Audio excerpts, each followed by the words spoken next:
Freilich and Chanukah to the wonderful YILC family. A special Hakaras Atov to Rabbi Trump for spearheading this initiative and allowing me to share Divrei Torah with the Chevra. As the Yontif of Chanukah is coming to a close, I feel it's our responsibility to keep its messages alive throughout the winter. With this in mind, I'd like to share with you a beautiful vart I heard from Rabbi Tzalel Radinsky.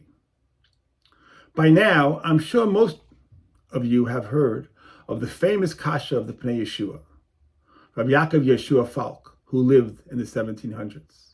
He asked, why was there even a need for the Nes of Chanukah?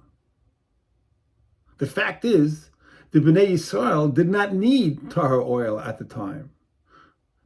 Lahalacha, we either call it Tumah Duchya B'tzibur or Tumah Hutra B'tzibur, but the bottom line is, there was no need for tahor oil.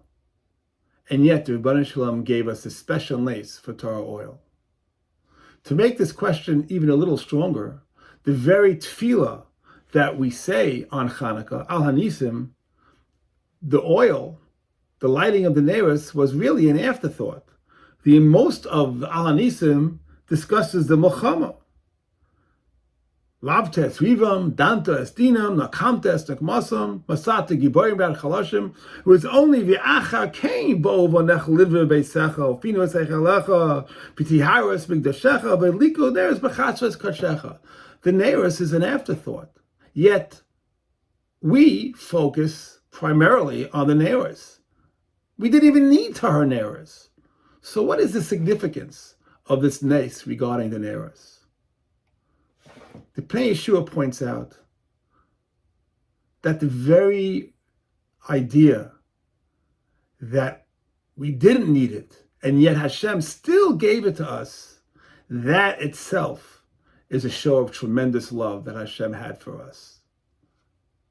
The fact is, we are all aware that whenever there's a dire emergency happening to any member of Klal Yisrael, we spring into action immediately. We give superhuman effort to help our fellow Yidden, and it's an amazing accomplishment. Mi ka'amcha Yisrael. However, there are times that Yidden may not be as happy as they should be. They're not going through dire straits, but they're going through a little bit of tsaras, whether it be financial, whether it be emotional, whether it be regarding the families. They're not their usual best, but it's only those that truly love them and truly are in tune with their feelings. They give them a little pat on the back, an ear to listen to, a smile, and that brings and that gives the chizuk to the person in need. So yes, we didn't need the tahor oil, but Hashem knew that tahor oil, that nes, will give us such chizuk. And that's why Hashem gave it to us. Because He wanted to show how much He loves us and how much He knew that lighting with tahor oil would mean to us. We find a similar concept by Yosef HaTzadik when he was going down to Mitzrayim, when the brothers sold him.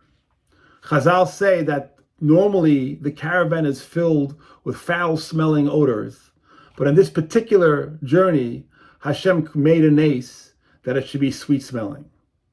The fact is, do you think Yosef really was concerned whether or not it was foul-smelling, sweet-smelling? You think that it made his journey much better? It didn't.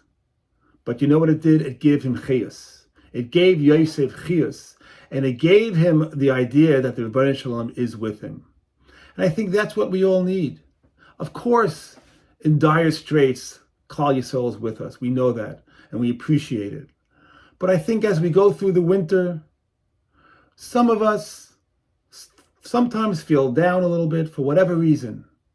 And it's only those who love us feel it and see it and sense it. And they give us a special shmeichel, a pat on the back, an ear to listen to.